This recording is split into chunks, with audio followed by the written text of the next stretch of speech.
से बस सबको सुखी रखे या हमें ज़्यादा सुखी रखे या, और मैं ज़्यादा मांगता नहीं हूँ भगवान से या। कि कोई ऐसी तमन्ना होगी कि ऐसा कुछ हो जाए, देश के लिए कुछ हो जाए? नहीं, सब काम अच्छा होए या हम चाहते हैं कि हमारे हर काम अच्छे होए या और आगे बढ़े कुछ और। ऐसी कौन सी विश है जो खासकर हमारे देश के लिए, भारत देश के लिए जो पूरी हो जाए? ऐसी कोई विश है आपकी कि यार ये चीज़ खत्म हो जाए भारत देश से, भ्रष्टाचार खत्म हो जाए, स्वच्छ भारत हो जाए, ऐसा कोई तमन्ना है कि ये हो जाए, आप ये कर दें? स्वच्छ भारत बहुत ज़रूरी चीज़ है, लेकिन यहाँ ये जो जातिवाद की जो पॉलिटिक्स है ना, वो बंद होनी चाहिए। बहुत गलत है या? और ये हम लोग ही हैं जो ये चीज़ों को बढ़ावा देते हैं, और हम अकेले में जब भी सोचे तो ये कोई मतलब ही नहीं है या? हम जैसे फिल्म लाइन में है, हर कास्ट के लोग काम कर रहे हैं उधर या? और हमको मालूम नहीं है कौन हिंदू है, कौन मुस्लिम है, कौन सिख तो सरदार मालूम पड़ेगा, ईसाई कौन है कुछ मालूम नहीं है। सब काम कर रहे हैं, सब अपने अपने जॉब कर रहे हैं पूरे, कभी जात धर्म कभी नहीं आता। लेकिन कुछ लोग हैं जो ये चीज़ों को बढ़ावा देते हैं, और हमारे जैसे कुछ अनाड़ी लोग हैं जो इसमें बह जाते हैं। सर, प्रोफेशनल साइड में क्या हो रहा है? क्या कुछ अपकमिंग प्रोजेक्ट जो आप हमारे साथ शेयर करना चाहें? मैं अभी 2 प्रोजेक्ट कर रहा हूँ। अभी एक रईस कर रहा हूँ, राहुल ढोलकिया डायरेक्टर, शाहरुख खान है उसमें, और एक संजय गुप्ता की फिल्म कर रहा हूँ, बॉम्बे सागा। रईस कुछ कंप्लीट क्या कुछ बताएंगे रईस के बारे में? रईस कितना कुछ हो चुका है? मैं ज़्यादा कुछ बता नहीं सकता ना अभी, क्योंकि वो प्रोड्यूसर डायरेक्टर बता रहे हैं।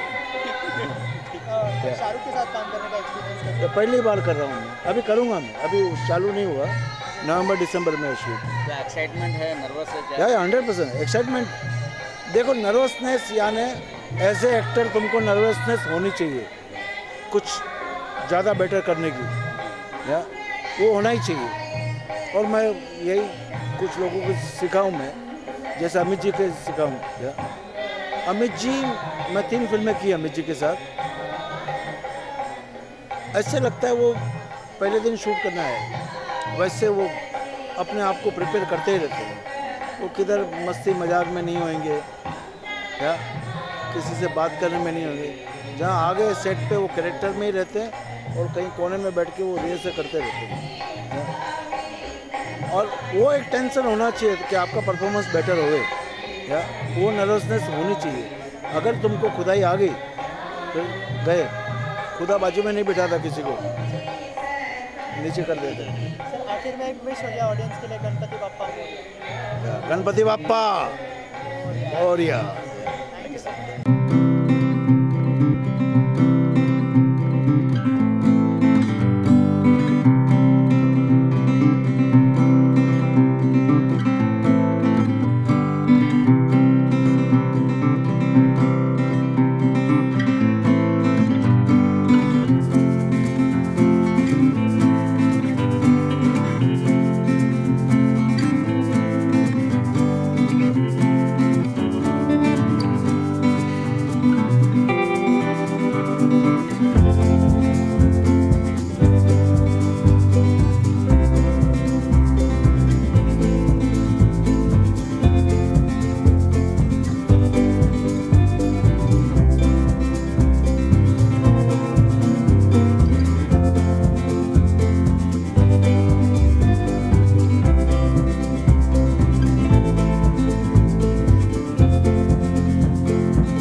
फिल्म्समध्ये आणि मराठी फिल्म्समध्ये पण गाणं गायलं आहे. तर तुम्ही प्लीज प्लीज ते यूट्यूबवर पहा आणि थँक्स. क्या मांगा आपने? पहली बार तो मैं सबको बहुत बहुत मुबारकबाद दूंगी ये पावन अवसर पे. गणपति बप्पा के लिए मतलब सबकी बहुत श्रद्धा होती है और एक फेस्टिवल है यहाँ पे बॉम्बे, और हम लोग सब लोग इसमें शरीक होते हैं. तो सबको बहुत बहुत शुभकामनाएं इसकी. और हमारी यही है कि ये सबकी, ये ऐसे गॉड है कि सबकी मुराद पूरी करते हैं. सब लोग लाते हैं इनको बहुत प्यार से अपने घर पे, और ये शुभ और शक्ति और सब सुख देने वाले देव है. तो इसलिए हम भी इसी श्रद्धा से आते हैं कि हमारा साल अच्छा रहे और हम जो भी काम कर रहे हैं उसमें हमेशा सफलता मिलती रहे. मनीषा जी, आप बचपन में किसे सेलिब्रेट करती थी गणपति महोत्सव? कुछ बचपन की मेमोरी जो आप हमारे साथ शेयर करना चाहें? बचपन में बस हम लोग को गणपति आते थे तो हम लोग को बहुत पता था, छोटे थे तो वो गणपति मतलब छोटे छोटे गॉड माने जाते थे. तो बहुत अच्छा खाना पीना, और हम लोग सब एक दूसरे के घर पे जाते थे और बहुत फेस्टिवल होता था 11 डेज़ का बॉम्बे में. तो मैं बहुत इंजॉय करती थी, और अभी भी यही है कि एक बहुत उत्साह रहता है हमारे इसके लिए. तो मैं बहुत बहुत खुश होती हूँ और मुझे एक बहुत ही खुशी मिलती है गणपति बप्पा को यहाँ पे दर्शन करके. बहुत अच्छा आनंद मिलता है. कोई ऐसी विश जो आपको मांगनी हो तो कौन सी विश मांगेंगे आप? खासतौर देश की बात करें. मैम लेंस में देखो ना. अच्छा, उधर भी इधर मतलब बीच में तो सेंटर में हाँ हाँ, सबको मिले. मैं यही विश मांगूंगी कि सुख शांति रहे, ये थोड़ा पॉलिटिक्स कम हो यहाँ पे. मेरे हिसाब से बहुत गलत है. हम सब एक, चाहे हिंदू है चाहे मुसलमान है, सब लोग मनाते हैं ये फेस्टिवल. आपने देखा होगा हम लोग कितने खुशी से यहाँ पे मना रहे हैं, और यहाँ पे कोई नहीं है. तो मैं चाहती हूँ कि यही भाईचारा बना रहे और यहाँ पॉलिटिक्स नहीं आनी चाहिए और देश में शांति रहे. बस मैं यही चाहती हूँ. हाँ, एक्चुअली अभी मैं कुछ हिंदी प्रोजेक्ट प्लान कर रही हूँ, बहुत जल्दी आप लोग के सामने आएगा. काफ़ी अच्छा है, और आइटम सॉन्ग कर रही हूँ मैं एक अच्छी फिल्म में, तो आपके सामने बहुत ही जल्दी अनाउंस हो जाएगा. तो मे बी मेरा वो पहला प्रोजेक्ट होगा गणपति के बाद का, और उनकी कृपा होगी तो ये बहुत बड़ा सक्सेस होगा. I am so happy. पापा से क्या कुछ मांगा आपने इस प्रोजेक्ट को लेकर खास करके? मैंने हम लोग तो मांगते ही रहते ना, हमारी विश पूरी करो दूसरी लाइन में आ जाती. तो यहाँ मैं बहुत, मुझे यही है कि बस गणपति बप्पा मुझे अपना आशीर्वाद दे और मैं कुछ भी करूँ उसमें सफलता मिलती जाए. बस मैं यही चाहती हूँ, और बहुत मैं खुश रहूँ. बस मेरी यही विश है, और सबको खुशी मिले. Thanks sir. मैम ये लुक देना. बोले मैम, सबसे पहले तो क्या कहना चाहेंगे? अंधेरी के राजा के यहाँ पर आए हैं. क्या कहा जाता है कि यहाँ पर मन्नत जो मांगी जाती है वो पूरी हो जाती है. क्या कहना चाहेंगे? सबसे पहले तो मैं सबको बहुत मुबारकबाद देना चाहूँगी गणपति की. और मेरा ये मानना है कि सच्चे दिल से मन्नत किसी भी दर पे आप मांगेंगे तो वो पूरी होगी. और फिर गणपति तो मुंबई के क्या पूरे जगपति हैं, जैसे अभी मैंने भजन में बोला. तो मेरी कोई मन्नत ऐसी खास है नहीं, क्योंकि हम सब मांगते हैं उनके, और बिना मांगे वो सब देने वाले. मेरा ऐसा मानना है. कोई बचपन की मेमोरी गणपति बप्पा को लेकर जो आप हमारे साथ शेयर करना चाहें? किस तरह से मनाते थे आप बचपन में? बेसिकली मेरा ताल्लुक जो है कानपुर से है, तो वहाँ पे गणपति को इतने धूमधाम से नहीं सेलिब्रेट किया जाता है जितना कि हमारे महाराष्ट्र मुंबई में करते हैं. लेकिन फिर भी बचपन में हम घर में गणपति लाते थे, एक दिन के लिए लाएं, और दिवाली की तरह गणपति को एक आध दिन के लिए घर में परमिशन होती थी कि हम सेलिब्रेट करें. कभी ऐसा मन नहीं कि कानपुर से मुंबई आए और एक बार देख ले बचपन में? पापा से की थी आपने? मेरा तो मन जो करना है वो अलग है. मुझे बप्पा ने सबसे पहले बुलाया था सिद्धि विनायक. तो जिस दिन मैंने कदम रखा था आज से 4 साल पहले मुंबई, तो सिद्धि विनायक के दर्शन करने गई और फिर रेगुलर जाने लगी हूँ दर्शन करने के लिए. और ये बहुत एक खूबसूरत जगह है जहाँ आज मुझे आने का सौभाग्य मिला है. यानी अपकमिंग प्रोजेक्ट्स एल्बम की बात करें? हाँ जी, मैं सिंगल ट्रैक से मेरा डेब्यू हो रहा है, जिसका नाम रूह दी फ़कीरी है. तो बहुत खूबसूरत सिंगल ट्रैक है ये, सूफ़ी नंबर, हिंदी पंजाबी. उम्मीद करती हूँ को मेरी ऑडियंस को अच्छा लगेगा. तो बप्पा के लिए कोई गाना डेडिकेट करना चाहेंगे? हाँ बिल्कुल. जय गणपति गज नमो नमः, जय गणपति गज नमो नमः. जगपति जग आश्रय जगपति जग आश्रय जगवंदन गणपति नमा। जय गणपति गज नमो नमः। जय गणपति गज नमो नमः। गणपति बप्पा मोरिया विश हो जाए ऑडियंस को। गणपति बप्पा मोरिया, मंगल मूर्ति मोरिया। बहुत शुक्रिया। नहीं ये भी सूफी है, सूफी है। मेरी रूह दी फकीरी रंग ला गई। मेरी रूह दी फकीरी रंग ला गई। दिल विचों हुंदे होए, दिल विचों हुंदे होए बुल्लां उते आ गई, बुल्लां उते आ गई। मेरी रूह दी फकीरी रंग ला गई। Thank you so thank you.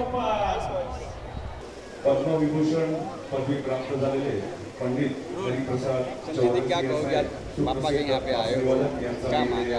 नमस्कार, मैं संचिति सकट। मैं यहाँ बापा के दर्शन लेने आई हूँ, उनका आशीर्वाद लेने आई हूँ। और मैंने पापा से सिर्फ एक ही चीज़ मांगी है कि जो भी संकट मेरे लाइफ में आए तो मुझे बस उनका सामना करने की शक्ति दे वो। और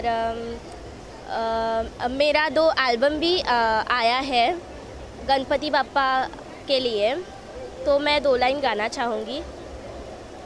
वो है देवों के देव पिता जिसके महादेव आए, भक्तों ने जब जब पुकारा। देखो आया गणेशा, देखो आया गणेशा, देखो आया गणेशा, देखो आया गणेशा।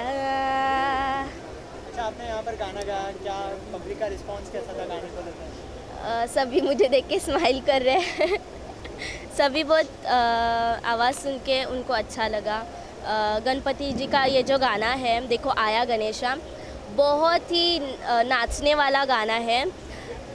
गारंटी 101% वो सुन के कोई भी आदमी हो, खड़ूस भी होगा ना तो भी नाच उठेगा। अच्छा, कोई अपकमिंग प्रोजेक्ट इसके अलावा फिल्म कर रहे कोई प्लान?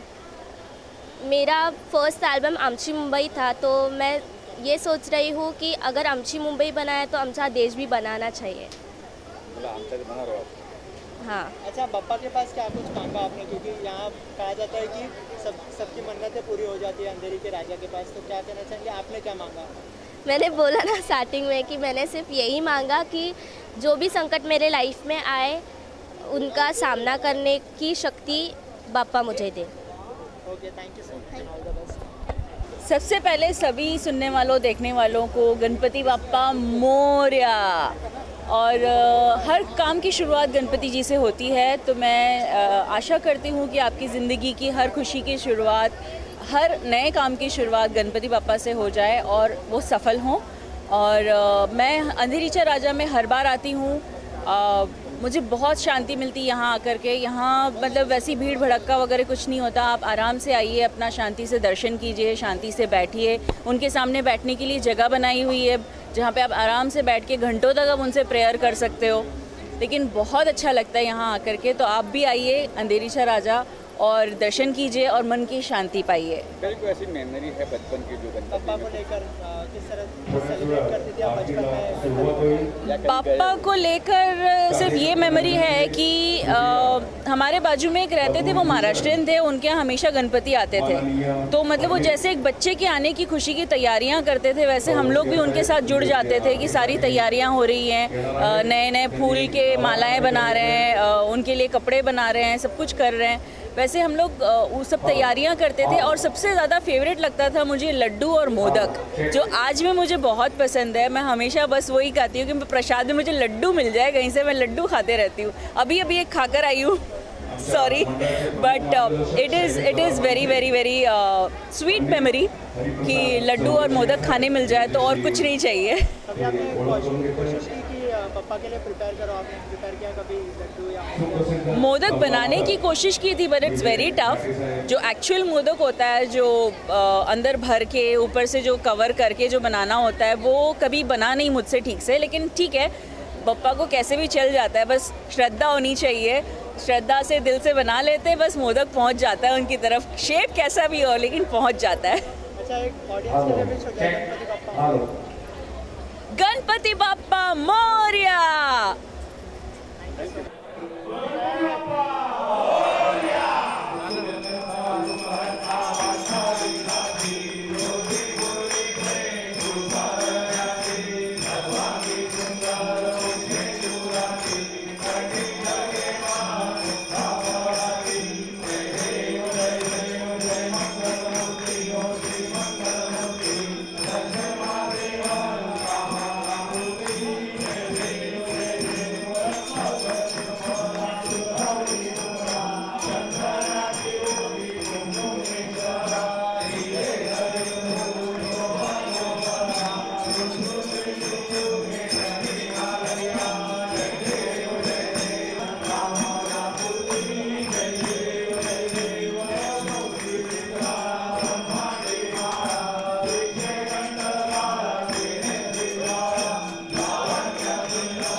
भाग्यशाली हूँ, इतने वर्ष हो गए।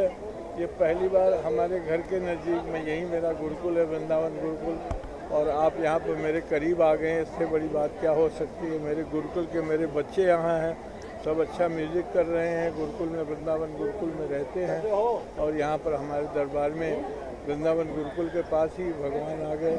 और जब सुना कि 9000 किलो का लड्डू बनाया, तो बस मैंने कहा कि ऐसा तो मैं कभी सोच भी नहीं सकता, सपने में भी नहीं सोच सकता। और इतना सुंदर इन लोगों ने जो डिज़ाइन किया है, इनका जो आर्किटेक्चर है, वो तो समझ में नहीं आता कैसा सोचा इन लोगों ने। बहुत ही सुंदर है, बहुत ही अच्छा। और भगवान करे कि हर वर्ष, प्रत्येक वर्ष इसी तरीके से यहाँ के जो हमारे जो डिवोटीज हैं, जो इनके प्रशंसक हैं, सब आएँ यहाँ पर, दर्शन करें और इसका लाभ उठाएं।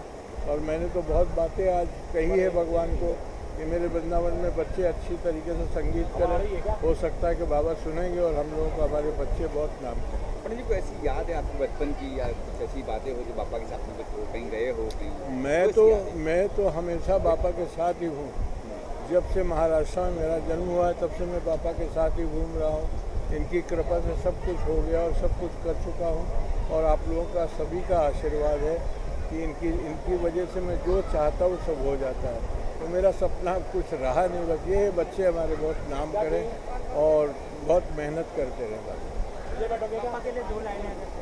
मैं तो यही कहूँगा कि ऐसे तो हमारे भारत में अलग अलग जगह पर अलग अलग भगवान को लोग प्रार्थना करते हैं, प्रेरणा पाते हैं, लेकिन हमारे लिए, हमारे महाराष्ट्र के लिए तो बड़े गर्व की बात है कि बाबा हर साल हमको आके और दर्शन देते हैं। हम इनके भक्त हैं, सारी दुनिया भक्त है। पंडित जी, आपकी भजन होने कुछ अभी बस करूँगा ना उनको डेडिकेट, तो सारा संगीत मेरा उनको डेडिकेट किया हुआ। और आज का दिन तो ऐसा दिन है कि हमारे लिए, मैं उनके लिए